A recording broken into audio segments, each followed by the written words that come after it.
ফয়সালা করবেন। আল্লাহ পাক বলবেন তুমি জান্নাতি তুমি জাহান্নামী। এইভাবে যখন বান্দাদেরকে মিশ্রণ করবেন, কেউ চলে যাবে জান্নাতের দিকে, আবার কাউকে যখন জাহান্নামের ঘোষণা করবে, মানুষগুলো জাহান্নামের দিকে যাইতে যাবে না। আল্লাহ পাকের জাহান্নামের ফেরেশতারা শিকল লাগায় তাদেরকে জাহান্নামের দিকে টানিয়ে দিবে।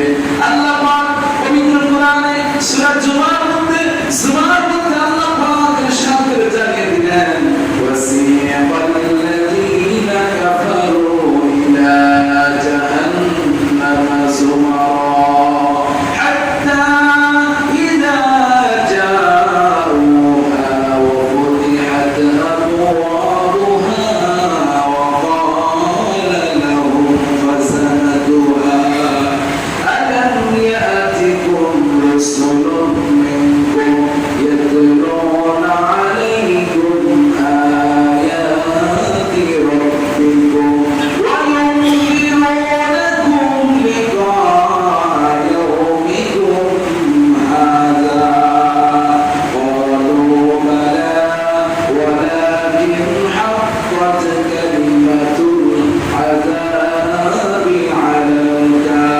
الكافرين।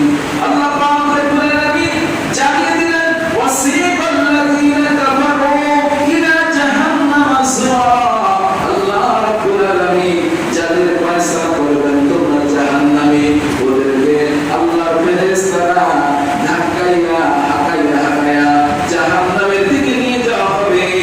হাত্তা ইযা জাউহা, তখন যারা ওই ফেরেশতাদের ধাক্কাইতে ওই হাওয়াগুলো দিয়া তাদেরকে যখন জাহান্নামের দিকে তাদেরকে নিয়ে যাওয়া হবে হাঁকাইয়া, আল্লাহর বান্দারা যখন জাহান্নামের দরজার নিকটে আসবে, ওফতিহাত আবওয়াবুহা, তাদের জন্য জাহান্নামের দরজা খুলে দিবেন।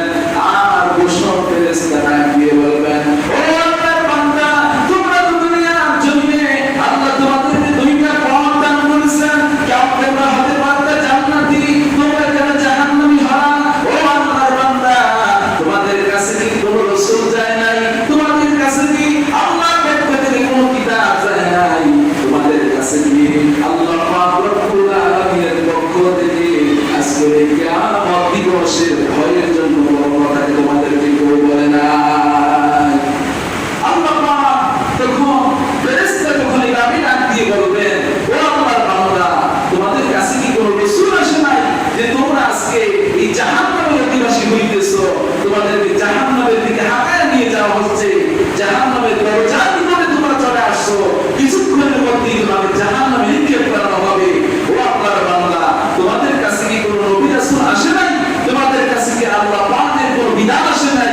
তোমাদের কাছে কি আজকের এই হাসরের ময়দানের ভয় সম্পর্কে কেউ কি তোমাদেরকে একটু কোনো ধরনের সতর্কতা করে নাই? আল্লাহর বান্দা বলবেন, কালু ভালা, অবশ্যই আমাদের কাছে রাসূল আসছিল, আমাদের কাছে আল্লাহর পক্ষ থেকে কোরআন নাযিল হয়েছে, অথবা আমাদের উপরে কোরআন নাযিল হয়েছে। আর যাদের উপরে তাওরাত, তারা বলবে আমাদের উপরে আল্লাহর পক্ষ থেকে তাওরাত আসছে। যাদের উপরে জাবুর নাযিল হয়েছে, তারা বলবে আমাদের উপরে জাবুর কিতাব নাযিল হয়েছে আল্লাহর পক্ষ থেকে। এইভাবে একটা ঘোষণা করে আল্লাহ বান্দাদেরকে তার পথের মুখী হওয়ার জন্য আল্লাহ বারবার কোরআনের মাধ্যমে, জাবুরের মাধ্যমে, তাওরাতের মাধ্যমে মানুষদেরকে আল্লাহমুখী করার চেষ্টা করেছেন। কিন্তু আমরা ওই আল্লাহর বিধানকে পালন করি নাই, আল্লাহর কথাকে অনুসরণ করি নাই। আল্লাহ পাক রব্বুল আলামিনের বিধানকে অনুসরণ না করার কারণে আজকে আমাদেরকে জাহান্নামের দিকে হাঁটিয়ে নেওয়া হচ্ছে। আল্লাহ পাক রব্বুল আলামিন ওই জাহান্নামী লোকদেরকে ডেকে বলবেন, মা সালাকাকুম ফি সাকার? ক্বালু লাম নাকু মিনাল মুসাল্লিন ওয়া লাম নাকু নুতঈমুল মিসকিন ওয়া কুন্না নাখুদু মা'আল খাইদিন। আল্লাহু আকবার। আল্লাহ রাব্বুল আলামিন ডেকে বলবেন, মা সালাকাকুম ফি সাকার? ও জাহান্নামের অধিবাসীরা, কি হলো তোমরা আজকে জাহান্নামে কেন আসলা?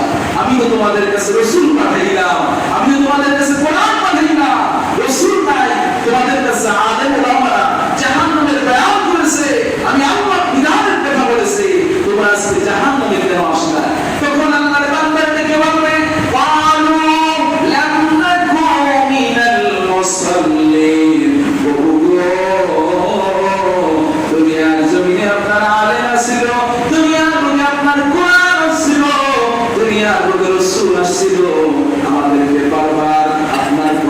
বলছে, আযাবের কথা বলেছে, জান্নাতের কথা বলেছে, আমাদেরকে বিরাট পুরস্কারের কথা বলেছে। আল্লাহ, আপনি আমাদেরকে প্রশ্ন করেছেন আমরা কেন জাহান্নামী হলাম? ও আল্লাহ, আপনি শুনেন। ও আমি আমরা দুনিয়ার বুকে আপনি আমাদের জন্য ইবাদতের মূল নামাজ দান করেছিলেন। নামাজের সময় হইতো আমরা রাস্তা দিয়ে মসজিদের সামনে দিয়ে চলে যাইতাম, আল্লাহর ঘর এসে মসজিদে নামাজ আদায় করতাম না। ঘরের মধ্যে আযান শুনতাম, কানে খাতা বই নিয়ে আমরা ঘুম যাইতাম, কোন হুজুরের আযানের জবাব না দিয়া আমরা নামাজে যাইতাম না। মুসাল্লিন, আমরা মুসল্লি ছিলাম না, নামাজি ছিলাম না। এই কারণেই আল্লাহ আজকের জাহান্নামের অধিবাসী আমরা হয়েছিলাম না। নাউযুবিল্লাহ। শুধু তাই নয়, আল্লাহ যখন বললেন, ও বান্দা তোমরা কেন জাহান্নামী হইলা? শুধু কি নামাজের জন্যই জাহান্নামী হলা? যারা নামাজ পড়লো এরা কেন আজকে জাহান্নামী হলো গো? আল্লাহ বান্দারা ডেকে বলবে, ওয়ালাম নাকুনু তু'ইমুল মিসকিন। ও মাবুদ, দুনিয়াতে তুমি আমারে সম্পদ দান করেছো, অর্থ দান করেছো, ব্যবসা করেছি, ব্যবসার মধ্যে লাভ হয়েছে, চাকরি করেছি, চাকরির মধ্যে বরকত ছিল, কিন্তু আমার পাশে এতিম ছিল, মিসকিন ছিল, আমার পাশে অসহায় লোকরা বসবাস করতো।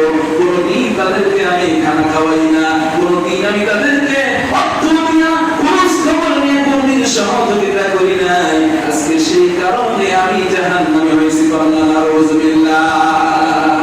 ওয়া কুন্না নাখুদু মা'আল খাইদিন। দ্বিতীয় নম্বরে আমরা নামাজও পড়েছি, আমরা আল্লাহ রাব্বুল আলামিনের বিধান গরীব অসহায় লোকদেরকে সহযোগিতা করেছি। কিন্তু আমরা যখন রাস্তা দিয়ে চলাচল করতাম, দেখতাম দোকানের সামনে, দোকানের হোস্টেলের মধ্যে বসে বসে মানুষগুলি একজন আলেমের সমালোচনা করে, একজন মুসলমানের সমালোচনা করে। আমরা যাইয়া ওই সমালোচনার মধ্যে যাইয়া আমরা শরীক হয়ে আরো সমালোচনা বৃদ্ধি করে দিয়েছি। আর রব্বুল আলামিন ওই সমালোচনা করার কারণে আজকে এই জাহান্নামের অধিবাসী আমরা হলাম। আল্লাহ রাব্বুল আলামিন বলেন, তোমরা যদি দুনিয়ার বুকে নামাজ পড়তা, দুনিয়ার বুকে অসহায় মানুষদের সহযোগিতা করতা, সমালোচনা থেকে যদি তোমরা নিজেদেরকে হেফাজত করতে পারতা, তাহলে তো আজকে এই বিশাল কষ্টদায়ক জাহান্নামের অধিবাসী তোমরা হবে না।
করতেছেন। আল্লাহ বলতেছেন তোমরা মিসকিন, অসহায়, দরিদ্র, তোমার আশপাশে তোমার আত্মীয়-স্বজন যারা অসুবিধায় আছে তাদেরকে সেবা শুশ্রূষা করো। এই দুনিয়ার সম্পদ তুমি তো কবরে নিয়ে আসতে পারবা না। যদি তুমি কবরে নিয়ে আসতে পারতা তাহলে তুমি জায়গা সম্পদ, টাকা পয়সা এগুলো ব্যাংক ব্যালেন্স করে একসাথে মৃত্যুর সময় নিয়ে আসতে পারতা। তুমি তো কিছুই নিয়ে আসতে পারবা না। কিন্তু তুমি যদি দুনিয়ার বুকে তোমার আশপাশের এই দুনিয়ার বুকে যারা মিসকিন, অসহায়, দরিদ্র এই সমস্ত লোকদেরকে সহযোগিতা করতে পারো, মনে করবা এই টাকাগুলি তোমরা তাদেরকে দাও নাই, আমি আল্লাহকে তোমরা ঋণ দিয়েছো। সুবহানাল্লাহ। কিয়ামতের ময়দানে, হাশরের ময়দানে আমি যখন বিচার করব, বান্দারে তোমার আমলনামা নাই, আমি আল্লাহ ডাক দিয়ে ফেরেশতাদেরকে বলবো, ও আমার ফেরেশতারা, এই বান্দা দুনিয়ার বুকে এত টাকা দিয়ে সহযোগিতা করেছে, ওই টাকাগুলো তার আমলনামায় দান করো। দেখো তো তার আমলনামা নেকির পাল্লা ভারী হয় না পদের পাল্লা ভারী হয়। হাদিস শরীফ আছে, আল্লাহর বান্দারা দুনিয়ার যে কোনো জায়গায় মানুষকে সহযোগিতা করেছে, ওই সহযোগিতা আল্লাহ পাক অনেক পাহাড় পরিমাণ গুণ বৃদ্ধি করে হাশরের ময়দানে আপনার আমার আমলনামার সাথে যুক্ত করে আপনার আমাদের পার করার চেষ্টা করবে। সুবহানাল্লাহ। এজন্য ভাইরা আমার, আজকে আমি যে হাতের দ্বারা গুনাহ করি, আমি আমার চেহারার দ্বারা গুনাহ করি, আমি আমার পা দ্বারা গুনাহ করি, একটাবার কি কোরআনের কথা চিন্তা হয় না? আল্লাহর কোরআন বলতেছে, আল-ইয়াওমা নাখতিমু আলা আফওয়াহিহিম ওয়া তুকাল্লিমুনা আইদিহিম ওয়া তাশহাদু আরজুলুহুম বিমা কানু ইয়াকসিবুন। ও বান্দা, ওই দিন তোমরা ভয় করো, হাশরের দিন, যেই দিন তোমরা দুনিয়ার বুকে এই হাত দ্বারা গোপনে কি কাজ করছো, এই সেল দ্বারা তোমরা কি কাজ করেছো, কোনো মানুষ জানে নাই তুমি কোন অন্যায়টা করেছো। মোবাইল তোমার কাছে আছে, ইউটিউব খুলে তুমি খারাপ ধরনের সিনেমা দেখতে পারো। ও বান্দা, তোমারে কেউ ডাক দিবে না, কারণ কেউ তোমার এই ভিডিও দেখে নাই, কিন্তু আমার আল্লাহ তোমার এগুলো দেখতেছে। তোমার পাশে ডান কাতের ফেরেশতাগুলা তোমার এই আমলনামা করে লিখে রাখতেছে। ও বান্দা, এই চোখ তোমার বিরুদ্ধে আল্লাহর হাশরের ময়দানে সাক্ষী দিবে। হাতটা তোমার জন্য আল্লাহর কথা বলার মতো পারমিশন দিবেন। ওয়া তুকাল্লিমুনা আইদিহিম, তাদের হাতগুলি আমি আল্লাহর দরবারে সাক্ষী দিবে হাশরের ময়দানে। আর তাদের পাগুলি আমি আল্লাহর দরবারে সাক্ষী দিবে। এই পা দিয়ে কোন পথে চলছো, এই পা দিয়ে খারাপ দিকে গেছো না ভালো পথে গেছো, এই পা তোমার বিরুদ্ধে আল্লাহর দরবারে কাল কিয়ামতের দিন হাশরবাসীর সামনে উপস্থাপন করে জানায়া দিবে। আল্লাহ পাক বলেন, ও আমার বান্দা, তোমার জন্য আমি জাহান্নাম বানাই নাই, এই জাহান্নাম ওদের জন্য নির্ধারণ। আল্লাহ বলেন, ইন্না জাহান্নামা কানাত মিরসাদা, জাহান্নাম তো ওই মানুষের জন্য অপেক্ষমান, লিত্তাগিনা মাআবা, যারা আমি আল্লাহ রাব্বুল আলামিনের সাথে প্রতিশ্রুতি দিয়েছে, প্রতিশ্রুতি দেওয়ার পরে তারা তাদের প্রতিশ্রুতি ভঙ্গ করেছে, ওই সমস্ত মানুষদের জন্যই জাহান্নাম অপেক্ষা করতেছে। নাউযুবিল্লাহ। ও আমার ভাইরা, জাহান্নাম এত ভয়ানক জায়গা, যেখানে আল্লাহ কোরআনে বলতেছেন, দুনিয়ার মধ্যে পিপাসা লাগলেই তুমি ঠান্ডা বরফের পানি, ফ্রিজের পানি খাইতে পারো। জাহান্নামের আগুনে মানুষ জ্বলবে, ওই জাহান্নামে জ্বলার কারণে বান্দার পিপাসা হয়ে যাবে। আল্লাহ বলেন, পিপাসার মুহূর্তে বান্দা আজরাইল ফেরেশতা, জাহান্নামের ফেরেশতা মালিক ফেরেশতাকে ডাক দিয়ে বলবে, ও মালিক ফেরেশতা, বহুদিন যাবত জাহান্নামের আগুনে জ্বলে জ্বলে আমার গলা শুকিয়ে গেছে, আমার জন্য একটু পানি দাও, আমার জন্য একটু পানি দাও। আল্লাহর ফেরেশতা ওই জাহান্নামের সরদার মালিক তিনি ডাক দিয়ে বলবেন, তোমার জন্য তো দুনিয়ার কোনো ভালো পানি নাই, এই দুনিয়ায় এই পরকালের পানিও তোমার কোনো ভালো পানি নাই। আল্লাহ পাক তোমার জন্য ঘোষণা করেছেন, ইল্লা হামিমা ওয়া গাসসাকা, তোমার জন্য আছে এমন ফুটন্ত গরম পানি, সেই পানিটা তোমার মুখের সামনে নিতে দেরি হবে, তোমার চেহারা গুলার বস্তুগুলা খসে পড়তে দেরি হবে না, এমন পানি আল্লাহ রাব্বুল আলামিন তোমার জন্য নির্ধারণ করেছে। নাউযুবিল্লাহ। এবং আমার তোমার জন্য শুধু পানি আল্লাহ নির্ধারণ করে নাই, এই দুনিয়া তোমার কান কষলে তোমার পাশে মানুষ দুর্গন্ধে বসতে পারতো না। আল্লাহ রাব্বুল আলামিন বলেন, ও আমার বান্দা, দুনিয়াতে এত নিয়ামত দেওয়ার পর আমার নিয়ামত থেকে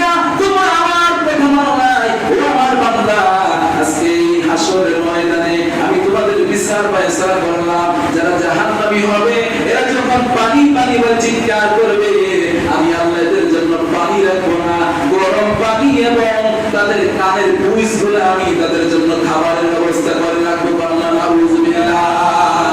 এ ভাইরা আমার, দুনিয়ার একটা পুঁজের বন্ধ আমরা দুনিয়ার মানুষ সহ্য করতে পারি নাই। হাসরের ময়দানে এমন বিবরণ রাসূলুল্লাহ জানায়া দিলেন, জাহান্নামের পুঁজের বিবরণ হলো এক গোটা পুঁজ যদি দুনিয়ার জমিনে আল্লাহ ছেড়ে দিতেন, এই গোটা দুনিয়ার সব কিছু গন্ধে ভরপুর হয়ে যেত। আল্লাহ নাউযুবিল্লাহ। জাহান্নামের বিবরণ দিতে গিয়ে আল্লাহর নবীর সব সময় চোখ দিয়ে পানি বের হয়ে পড়তো। ও আমার সাহাবীরা, জাহান্নামের দুর্গন্ধ জায়গা, যেই জায়গা একটা রুমাল যদি দুনিয়ার কোন জায়গায় ঝুলা দেওয়া হতো, ওই রুমালের গন্ধে গোটা দুনিয়ার মানুষগুলি পশ্চিমকালে আর বসবাস করতে পারতো না। এত কঠিন জায়গা আল্লাহ জাহান্নাম নির্ধারণ করেছেন কাফেরদের জন্য। আমরা মুসলমানগুলা ওই কাফেরদের জাহান্নামে যাওয়ার জন্য উঠে পড়ে লেগেছি। এবার বললেন, হুজুর আমরা কিভাবে জাহান্নামে উঠে পড়ে লেগেছি? আল্লাহর বিধান পালন না করার কারণে আল্লাহ পাক রব্বুল আলামিন বলেন, তোমরা যদি আমার জান্নাতে যেতে চাও, তোমরা ঈমান আনছো, এর মতো বড় নিয়ামত আর কিছুই হতে পারে না।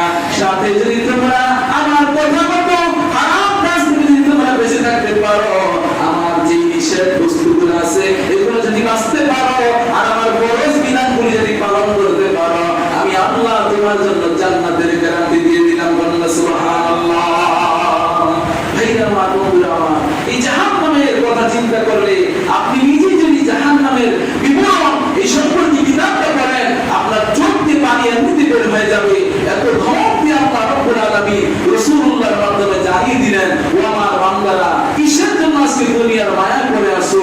তোমার ভিতরে কি একটু ভয় হয় না যে এই সন্তান তোমার হাসরের ময়দানে কোনো কাজে আসবে না, যে পরিবার পরিজন তোমার হাসরের ময়দানে কোনো কাজে আসবে না, যে টাকা পয়সা অর্থকরী বাড়ি গাড়ি কিছুই তোমার কাজে আসবে না? কিসের মায়া করে আজকে তুমি দুনিয়াতে হারাম খাও, দুনিয়াতে তুমি হারাম ভাবে জীবন পরিচালনা করো? একটু নিজেকে একটু সংশোধন করার চেষ্টা করো। আল্লাহ রাব্বুল আলামিন জাহান্নামে আমাদের জন্য কেমন শাস্তির ফয়সালা রেখেছেন আমরা অল্প কিছু জানার চেষ্টা করব। আল্লাহ রাব্বুল আলামিন যেন আমাদেরকে জাহান্নাম থেকে মুক্ত থাকি, আমাদেরকে যেন আল্লাহ জাহান্নাম থেকে হেফাজত করেন। এজন্য আল্লাহর দরবারে সব সময় দোয়া করতে হবে।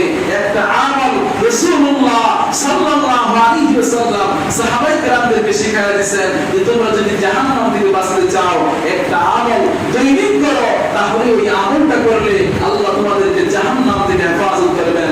আমরা কি ওই আমলটা করতে রাজি আছি? যদি আমরা রাজি থাকি, তাহলে আমাদের জন্য একটা আবশ্যক শর্ত আছে।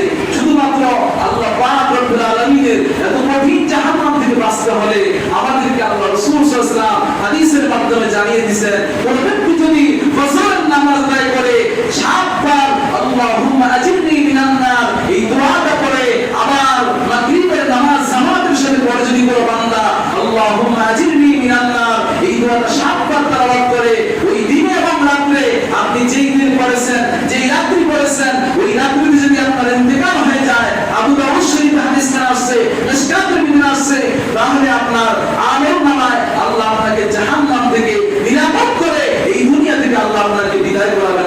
সুবহানাল্লাহ।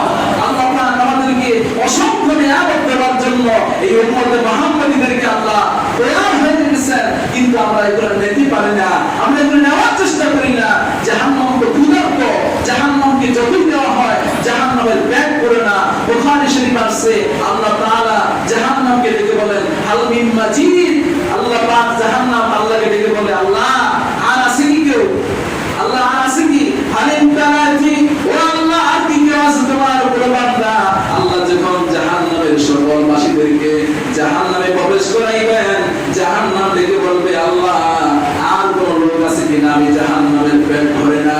আল্লাহ রাব্বুল আলামিন সাথে সাথে তার কুদরতি পাক জাহান্নামের ভিতরে রাখবেন, সাথে সাথে জাহান্নাম বলবে, ও যথেষ্ট, আর কোনো প্রয়োজন নাই। আল্লাহ দুনিয়ার সমস্ত কিছু যদি আমার ভিতরে রাখা হয়, তারপর আমি জাহান্নামের ক্ষুধা নিবারণ হবে না। শুধুমাত্র আপনার পায়ের বরকতে, আপনার কুদরতি পায়ের বরকতে আমি জাহান্নামের ক্ষুধা নিবারণ হয়ে যাবে। এটা একবারে হাসরের সর্বশেষ আল্লাহ পাকের ফয়সালা। তার আগে আল্লাহ রাব্বুল আলামিন तमाम মানুষদের সকলের ক্লাসিফিকেশন ভাবে তাকে জাহান্নামে দিবেন।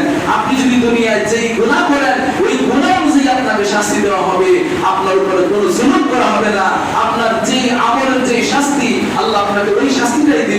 যেমন বুখারী শরীফ আছে হযরতে রাসূলুল্লাহ সাল্লাল্লাহু আলাইহি ওয়াসাল্লামের চাচা আবু তালেব তাকে যখন কবরে রাখা হলো আল্লাহ রাসূল বলেন আমার চাচা আবু তালেবকে আল্লাহ রাব্বুল আলামিন জাহান্নামের মধ্যে সর্বনিম্ন আযাব তাকে দান করবেন।